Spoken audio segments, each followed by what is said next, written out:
Here at the Burgerspital, a famous sanatorium in Basel in Switzerland, surgeons, physiologists and students assembled to investigate the strange case of Miriam Dejo. A middle-aged Dutchman, he has lived for many years in India. Before showing this film, we asked Britain's foremost surgeon to comment upon the demonstration. His explanation was given in the presence of Chaplain Pincher, Daily Express science correspondent. Here is Chaplain Pincher to report.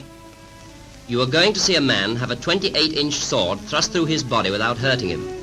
This is no fake, neither is it a miracle. It could probably be done to you if you were willing to submit first to a dangerous operation. My authority for saying this is one of our most distinguished surgeons who saw the film with me. He explained it all this way. Years ago, Indian mystics showed Dejo how swords could be passed through their bodies without causing injury. They persuaded him to let them experiment. A thin round sword was pushed through his skin between the ribs low on the left side. This would hurt, but Dejo had probably been hypnotized. There must have been some loss of blood too. By careful manipulation of the sword, it could be worked further into the body so that the point missed most of the vital organs. Then with a quick thrust, the liver could be pierced and the sword pushed through between the ribs of the other side. Now all this would be very risky.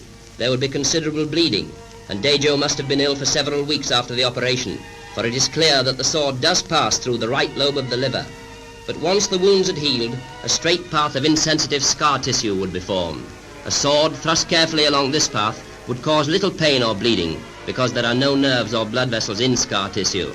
Eventually, a permanently open channel could be formed right through, making the passage of the sword easy and safe in future. This explains why the sword is always inserted in the same places and by the same man. Those are the facts and a scientist's explanation.